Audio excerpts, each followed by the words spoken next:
요즘 정치인 물갈이 총선을 앞두고 또 과거에도 있었지만 이번에도 또 어, 특히나 강조되고 있습니다. 근데 왜 자꾸 이렇게 바꿔야 된다는 것이 계속 거듭되나? 이런 것은 오히려 외국의 경우, 가령 뭐 우리가 항상 모범으로 삼는 미국의 경우, 민주당, 공화당 해가지고 200년, 300년 계속 이어왔고 그 정신을 이어오는 것에 대해서 뭐 그렇게 이의를 제기하지 않습니다. 어떤 정신적 후계자들이 계속해서 그 바통을 이어오고 그러는 것에. 근데 우리는 왜 자꾸 이렇게 바꿔야 된다. 네. 특히 또 어느 당은 이제 수명이 다했다. 어느 당은 어떻게 바뀌어야 한다. 이렇게 된 건 근거는 어떻게 볼 수 있냐면은, 사실 우리도 이제 국가가 시작할 때는 어떻게 시작했습니까? 뭐,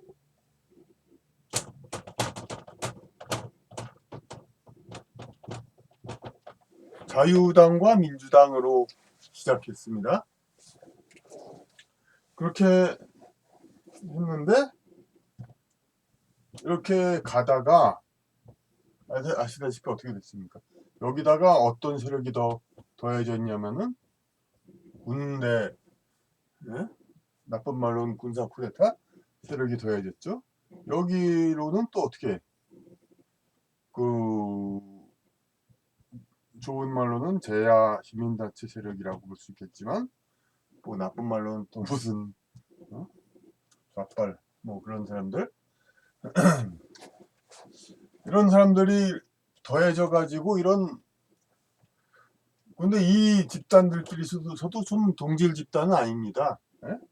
이 민주당이 이게 원래 이쪽은 아무래도 대한민국 출발 자체가 그랬으니까 이제 여긴 태생적인 보수죠. 여기도 물론 보수. 하지만 이 군 세력은 어찌 보면 또 뭐 군대 세력이 보수의 상징인 것처럼 자꾸 얘기하지만, 그 박정희 시대의 정책이라든지 그 한글 전형 평준화, 전두환 시대의 그 모든 대학 입시 예비고사로 이렇게 한다든가 뭐 그런 여러 가지 정책 보면 반드시 뭐 보수라고 볼 수 없는 그런 성격을 띠고 있습니다. 그러니까 여긴 뭐 두말하면 필요가 없죠. 이제 많은 사람한테 세력이라고 막 이렇게 얘기하는 그런 쪽이고. 그러다 보니까 여기도 그렇고 여기도 그렇고 하니까 좀 그 안정된 그 어떤 정신을 이어내려오는 그런 세력으로 인정이 되지를 않습니다. 이렇다 보니까 계속해서 그냥 뭐 연례 행사 4년마다 되지만 자꾸 바꾸자 그런 얘기가 나옵니다. 그러면 어떻게 바꿔야 되는가, 이게 또 문제입니다.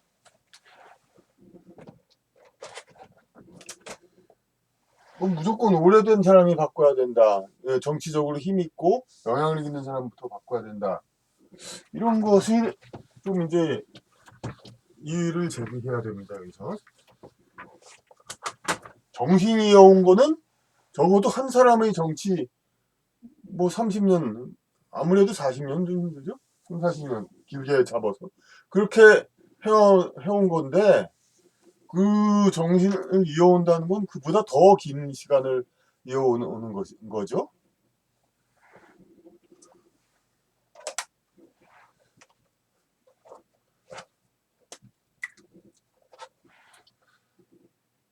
그래서 되게 이제 그 물갈이를 해서 물러나라 하면은 나이 먹은 사람, 오래 해먹은 사람, 오래 정치를 한 사람, 이런 사람이 타겟이 돼서 이렇게 압력을 받는데, 그런데 여기서 우리가 정치 풍토에서 잘 알지 못하는, 이제 일반인들이 잘 알지 못하는 것은 이제 세습 정치인들의 수요가 상당히 많다는 것입니다. 그러니까 비중이 우리나라에서, 물론 다른 나라에도 많지만은 앞서 말씀드린 대로 이어오는 정신, 그것이 좀 이제 이념적인 거, 정말 그런 가치적인 거 이런 거라기보다는 그 어떤 그 이합 집산을 해서 어떤 이익을 공유하는 그런 집단의 그 모임인 성격이 짙기 때문에 이것이 이어올 가치가 사실 없기 때문에, 그렇기 때문에 자꾸 이게 바꿔야 된다, 과거하고 달라야 된다, 이런 게 자꾸 강조되는 겁니다. 그런데 가령 이제 60세의 정치인이 30년을 해먹었다, 이래가지고 이렇게 많이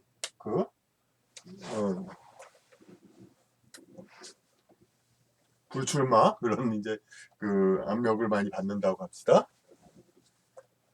그러면 30년 너무 오래 했죠. 그런데 그렇다고 해서 그럼 지금 40세의 정치인이 나는 10년, 뭐 이것도 30년 힘들죠. 25년 했다고 봐야죠. 이 사람은 적어도 35세 돼야 이제 시작한다고 할 수 있으니까 5년 했다고 봅니다. 이 사람은 그러니까 쌩쌩하니까 난 계속 해먹겠다. 그러니까 당신 25년 해먹은 사람 물러나라.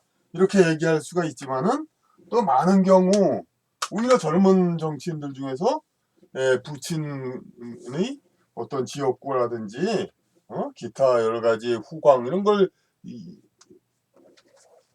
받아가지고 그래서 한 사람들이 있습니다. 물론 그 사람들이 다 못하는 건 아닙니다. 제가 이런 걸 먼저 이제 SNS에서 페이스북, 트위터에서 제기하니까 어떤 분이 부친이 정치인이라도 잘하면은 괜찮은 거 아니냐. 맞습니다. 하지만 부친이 정치인이라고 해도 정치를 잘하면 그럼 부친이 정치인이 아닌 사람, 장사미사, 평범한 민중의 아들은 정치 잘하는지 안 하는지 압니까 모릅니까? 기회도 없지요. 부친이 정치인 사람이 어느 정도 이 정도 잘한다고 보는데 그 그보다 더 잘할지 안 잘할지 뭐 어떻게 합니까? 다 기회가 있어야 되죠. 그러니까 그 말은 결국은 그렇게 설득력 있는 말이 아닙니다. 잘한다 못한다 이거가 뭐 온오프 가부로 그냥 정할 수 있는 것도 아니고 이렇게 아날로그식으로 점수를 매기는 건데 이거를 무슨 뭐 부친이 정치인이라도 잘하면은 아니다. 그게 아니라 모든 가능성 있는 사람한테 기회를 가야 되는 것이죠. 그래서 이 사람은 부친이 25년, 이 사람이 현역이지만 이게 부친이 돌아가실 때까지 했으니까 거의 30년? 35년을 해먹었다는 얘기입니다. 이 기득권과 어떤 정치적 풍토, 정신적 걸 이어가지고 그러니까 더 오래 해먹은 사람입니다, 사실이. 그러니까 소위 말해 흑수저 자수성가에서 이렇게 25년을 해먹은 사람입니다. 보다도 세습을 받아가지고 5년, 10년 밖에 안 했다 하더라도 부친이 것까지 포함을 시켜서 그동안 오래 해먹은 사람이라고 봐야 되는 겁니다. 그러니까 왜 이렇게 되느냐? 이건 정치든 특히 다 또 그러니까 그러면 이 사람 입장에서는 좀 억울하죠. 하지만 이건 나눠서 아버지가 한 게 나하고 무슨 상관인가? 어디까지나 개인은 다 다른 것인데 하지만 정치는 나눠서 해먹는 게 아니라 국가 사회 전체를 위해서 그러니까 정신적인 흐름 그것을 통제하고 그런 것을 관리하는 그런 의미가 있으니까 이것은 개인적 사정 중요한 게 아니라 공적으로 어느 것이 더 올바른 어느 것이 더 합리적인 것인가를 우리가 따지는 것이어야 되죠.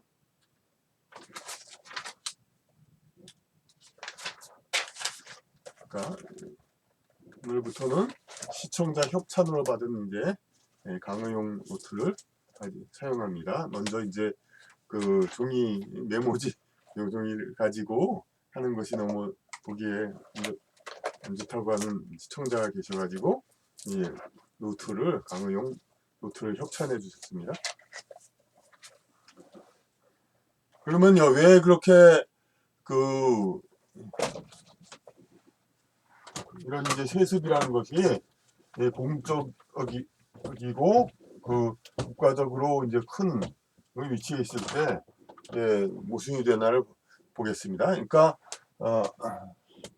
사업을 하는 사람들, 생업, 요거는 세습의 아주 물론 큰 재벌은 그것도 또 뭐 시비가 걸리지만은 대체적으로 이거는 가업을 이어가는 거에 대해서는 사람들 뭐라고 안 씁니다. 왜냐하면 이것은 그 영적으로 보아서 어떤 이제 그 중간 정도의 어떤 보통 사람으로서 누구나 어떻게 배우면은 가능한 것이기 때문입니다.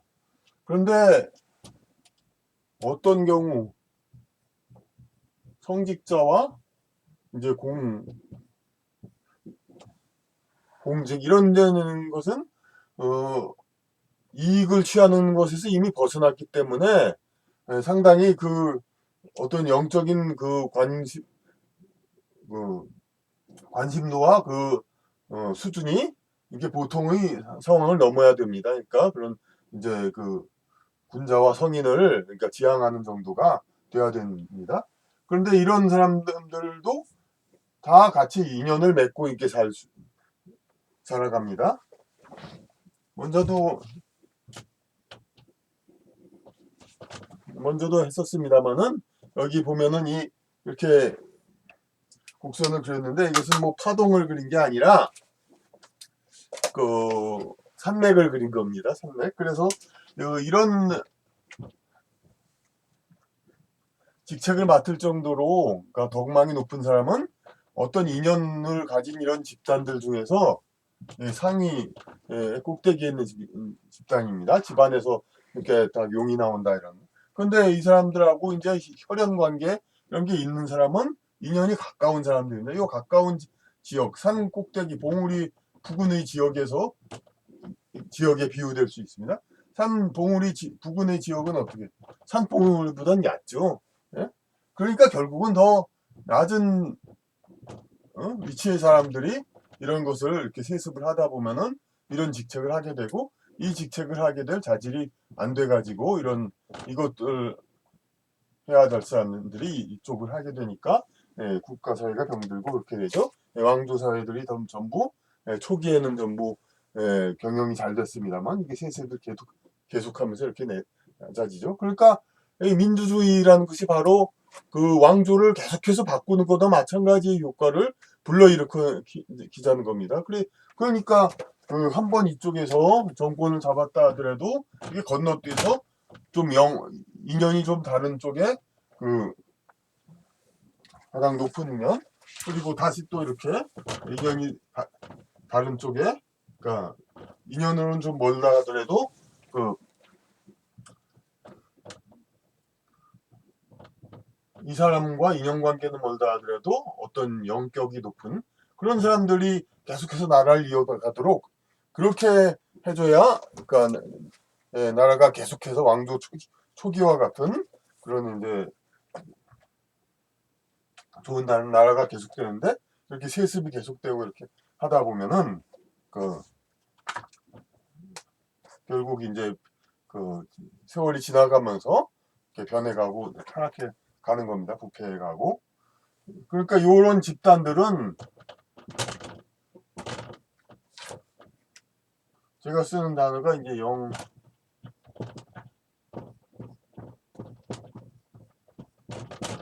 영륜인데 이것은 이제 인륜이라는 건 이 집단이라는 거거든요. 인간들 사이끼리의 그 저기 서로 인연으로 뭉쳐진 집단들 그걸 인륜이라고 하는데 그 인간으로 태어나지 않은 인간보다 더 본질적인 영혼의 그 집단들 여기 사람 인변이 이제 여기서 뺍니다.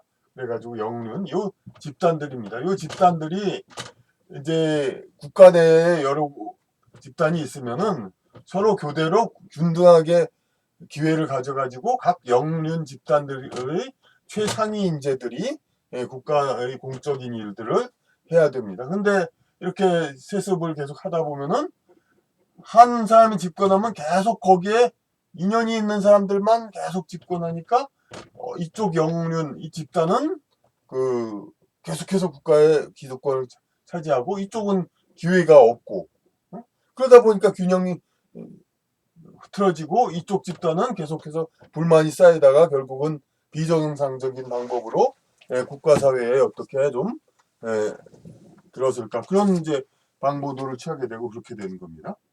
그러니까 요점은 이제 정치인 물갈이는 더 이상 한 개인을 가지고 이렇게 뭐 당신 오래 해먹었다, 나이 먹었다 이렇게 할 것이 아니라 그 사람이 가지고 있는 그 가치관과 그런 거, 그 기득권과 모든 그런 것이 얼마나 이어져 왔는가를 봐가지고 그 이어져 온 것이 정말 지나치게 길고 퇴색되어 있다면은 그런 사람이 물러나야 되는 겁니다. 현생에 얼마나 했고 얼마나 나이를 먹었다 이거는 중요한 것이 아닙니다. 그러니까 전체적인 영적 관점에서 그 본질을 봐서 이렇게 더 이상 이 국가 사회에 대해서 크게 도움이 안 되는 어떤 줄기 기득권과 그런 이제 그 정치적 영향력 그런 것은 이제 좀 단절을 시켜야 되겠다 이렇게 우리 판단을 해야 되는 겁니다.